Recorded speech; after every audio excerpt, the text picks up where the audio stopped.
Toyota Yaris Cross 2023. Alam mo yun, sa Toyota ngayon, Toyota Philippines, ang pinaka-star ngayon nila, hindi na si Veloz. Ang star na nila ngayon ay si Toyota Yaris Cross 2023.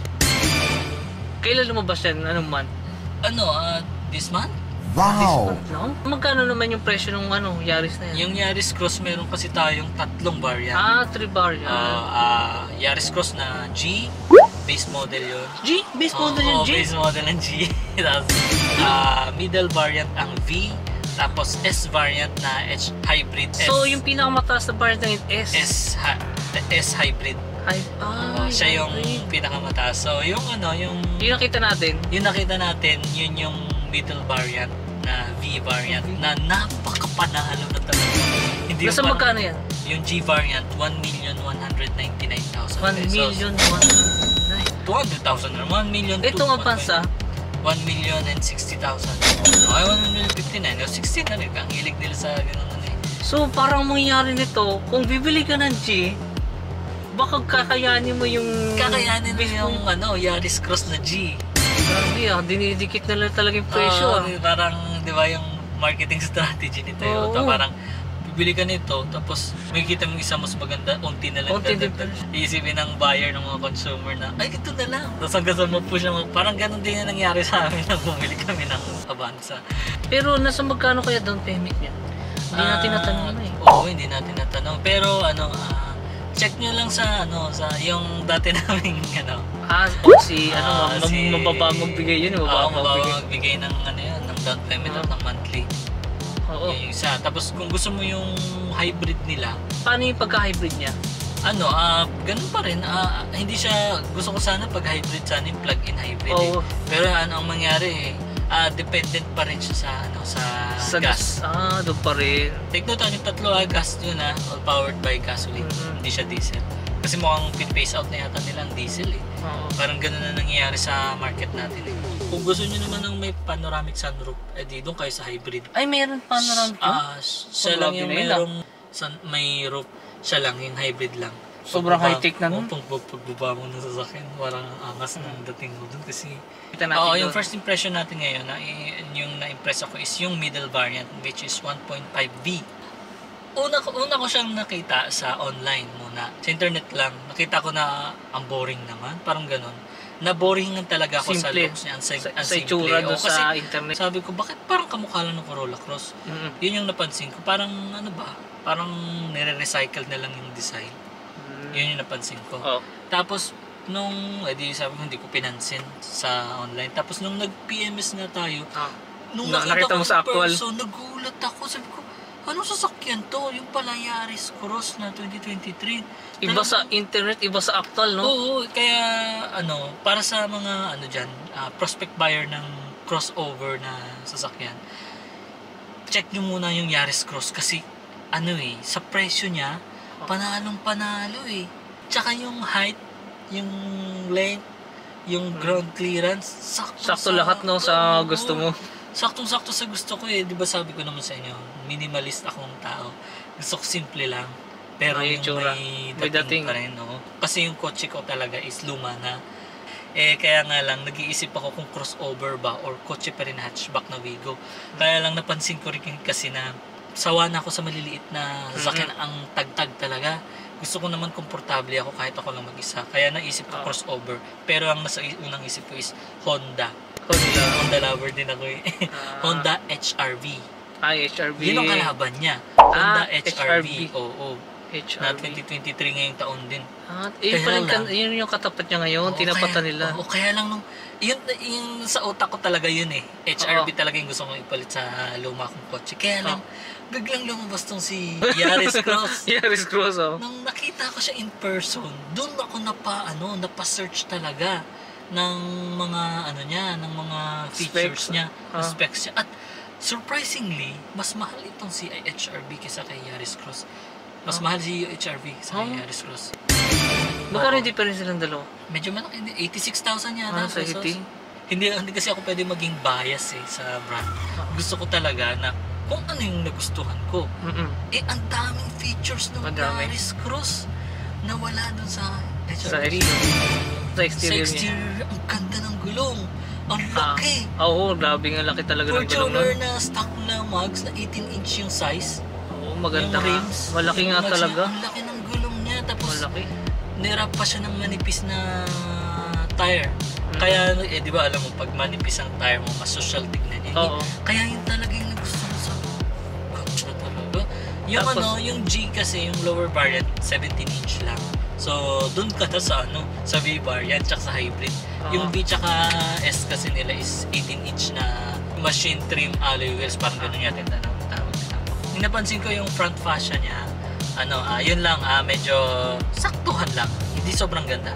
Kung compare ko sa HRV at saka si Yaris Cross, mas gusto ko yung front ni HRV. Pero maganda pa rin naman si Yaris Cross. Di ba sinasabi ko sa inyo, gusto ko rin yung merong camera sa harap, meron siya. Kaya nga, nilagay pa doon sa may logo no, sa baba lang. Oo, nilagay doon. Talagang, alam mo yung safe na safe ka sa Yaris Cross talaga kasi ang daming, mas madali na mag-drive kasi may panoramic view monitor siya, si V. Ang kitang-kita mo yung gilid mo talaga, no? Nakita mo yung kung liliko ka sa likuan. Kung tatama na yung gilid. Oo, kung tatama yung gilid mo sa mga gutter. Oo, Kitang-kita mo yung mga problema sa ganyan pagmamaneho. Wala ka ng problema doon kasi may panoramic view monitor na. Meron din siyang roof rail. Ay, oo, nakita ko. Sa taas na nakadagdag sa pogi points ng sasakyan. Kaya Roof rail nga din. roof rail. Tapos, alam mo yung sasakyan na yun, sakto para sa akin yun.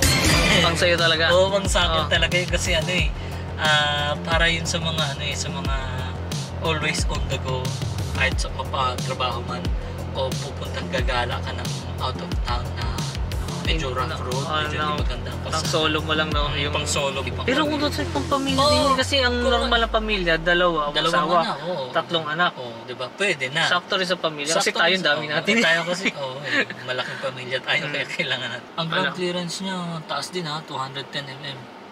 Mataas na rin. Mataas na rin yun. Pwede na yun sa off-road. Oo, pwede na pang off-road din. Kaya nga lang, gusto ko siyang ma-test drive na kung paano yung stability ng body roll. Yung body roll nga din, no? Kasi matangkad pag tinig ko matangkad siya. Oo, matangkad na siya yun nga lang kasi sakto lang yung dimensions ng sasakyan. Pero mataas siya at medyo manipis. Unlike sa Avanza na mga palapad. So, sa body roll. Sa tingin mo, sino mas malapad? No, Avanza mas malapad si Avanza. Ay, mas malapad ba sa loob? Mas malapad. Yung mismong mata, yung pinaka-headlight niya, ang ganda ng shape. LED na rin, no?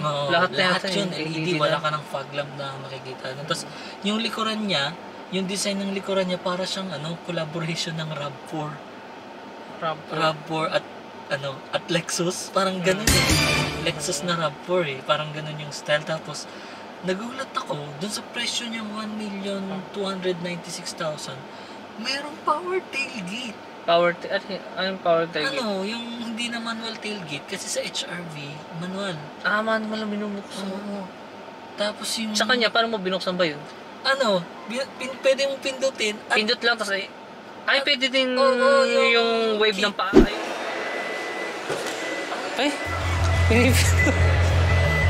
Touchscreen siya.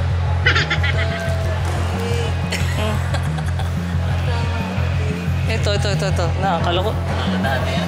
Nahihila tapos natutupin tapos. Lawak din Spare tire. So, pagbukas mo na gano'n. Meron pa. Tapos bubuksan mo ulit spare tire na. Paano yan?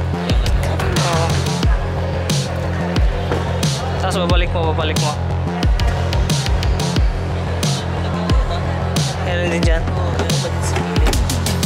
Pati dun. Sige, sarado mo balik mo.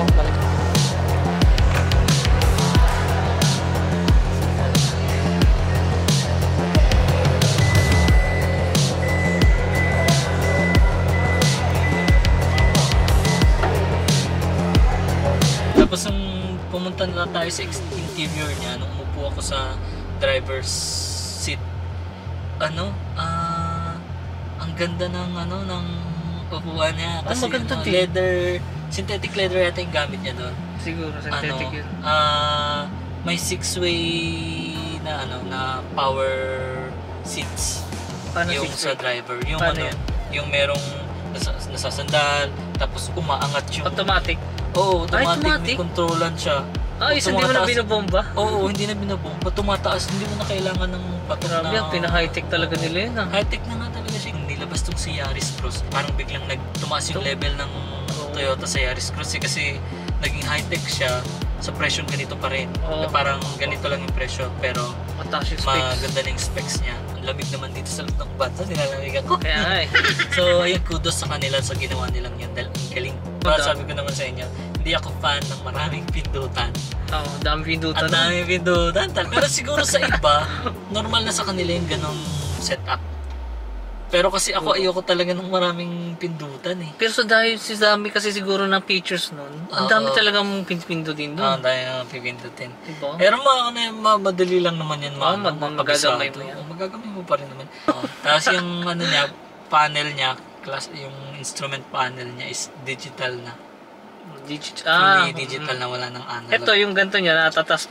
Yun din. Ang ganda. Natitilt and telescopic din. Telescopic din pala yun. Ang ganda. Kaya winner na winner ka talaga sa Toyota Yaris eh. Meron na siyang Toyota Sense. Yung parang may Honda Sensing, may Toyota Sensing. Diba, matindi na talaga mga features na. Tapos nung binuksan natin yung likod, ang laki ng compartment sa likod eh. I-consider mo kasi, lang yun, 5-seater lang. Kaya yung likuran ang laki, ang lawak, tapos dihatak pa yung may cover. Nahatak yung likuran para makover mo, hindi makita yung mga gamit mo sa likod. Tapos yung yung screen, ang laki din. Yung infotainment screen, 10-inch, ang ganda. Parang borderless na rin yun eh. Tapos ito pa pala, 6 airbag na siya, kaya ang galing na. Hindi na lang driver, pati passenger safe. Safe na safe. Ang saktong displacement is 1,496cc. Ang ang fuel tank capacity is 42 liters. Gasoline type siya. Lahat naman wala nang diesel type. Maximum torque niya is 138 Newton meters of torque at 4,200 RPM. Alam mo yun, pangano talaga siya para sa mga pogi at mga magaganda nating nakakapogi ba? Nakakapogi. Dagdag pogi points at dagdag ganda points yun. Wow! Sa bababa ng sasakyan na yun dahil ang ganda talaga niya. Nung sumakay pala ako sa kanya, hindi kayo mahihirapan sa tingin ko sa mga new car owner dyan kasi yung yung size sakto nung umupo ako doon para siyang sedan yung style na hindi naman siya sedan pero yung yung width, yung pinakalapad ng sasakyan hindi ganun kalapad kaya hindi ka mahihirapan sa likuan. Medyo kung mabumpy road ang dadaanan mo, panalo talaga yan. Parang total package niya eh. Kaya nga. Ang daming features na grabe yung daming dinagdag nila doon. Oo, ang daming dinagdag sa features na talagang magugustuhan mo. Pero looking forward pa rin ako kay Honda HR-V na kung baka may bigla. Malay nyo, sa susunod biglang magbago din lahat, no? Oo, magbago din. Pero sa looks talagang ganda ni HR-V. Pero dahil nga sa daming features ni Yaris Cross, malayong panalo si Yaris Cross talaga. Tapos sa presyo, panalo din sa presyo. Panalo sa presyo, mas mura eh. So ang verdict natin, Yaris Cross na ako. Doon na ako napunta. Napuntahan ako. So tignan natin kung mabibili ko si Yaris Cross. Sige. Sige, bye-bye. Sana may nakuha kayong insights.